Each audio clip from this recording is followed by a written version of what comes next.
Hello everybody and welcome back to Screen Stars. I'm here today to review 68 Kill, a film that has come highly recommended to me.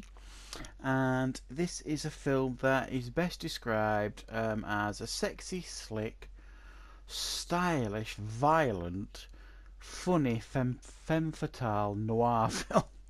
And that's a lot of stuff to fit into a movie here. And I have to say, this is a really, really fun movie.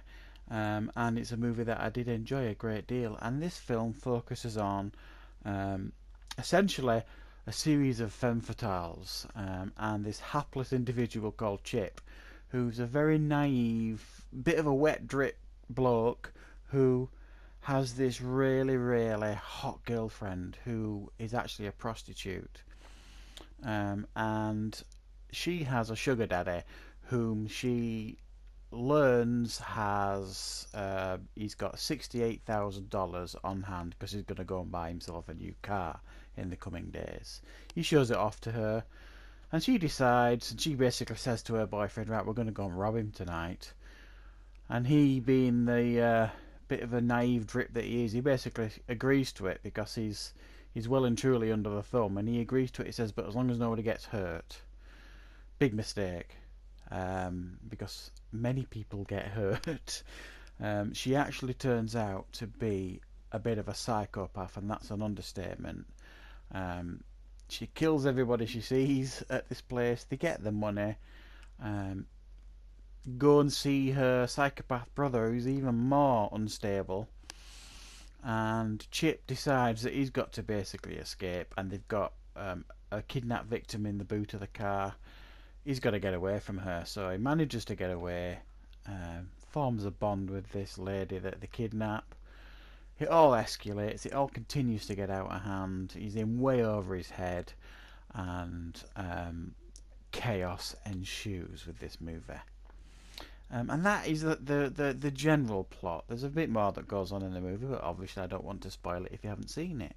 But needless to say, even though there is an awful lot going on in this movie, it's a fun movie to watch in a lot of ways. There isn't an awful lot you can throw at it in regards to criticism. It's well written. There are a couple of plot holes. It explains at the beginning of the movie that he's been going out with her for 6 months, and you know he is naive, but nobody is so naive that they wouldn't spot that she was a bit unstable because it's clear that she's killed before, and she basically says so.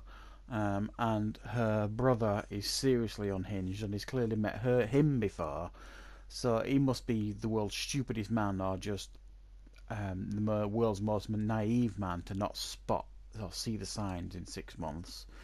Um, Other than that, there wasn't really many other weaknesses.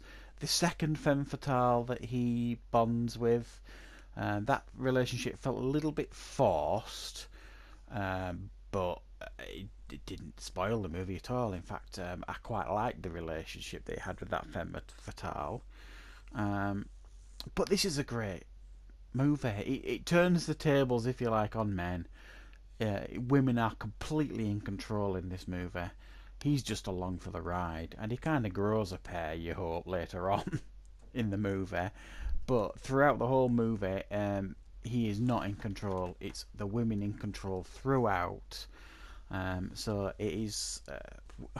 It's hard to say empowering to women because it doesn't exactly compliment women in this movie because they're all nutcases and a bit unhinged to say the least. But they are in control. They're the ones with all the power in this movie.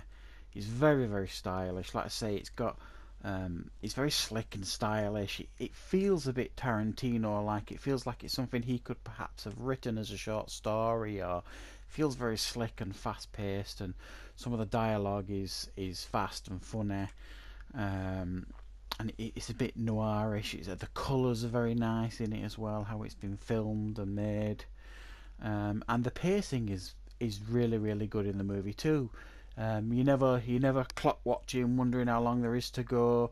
Keeps you completely engaged throughout the movie. This, and it's a fun movie. Very, very violent at times, overly violent, but um, An impressive movie. I'm glad I watched it, and if you haven't seen 68 Kill yet, it's certainly something to seek out because it is certainly worth a watch.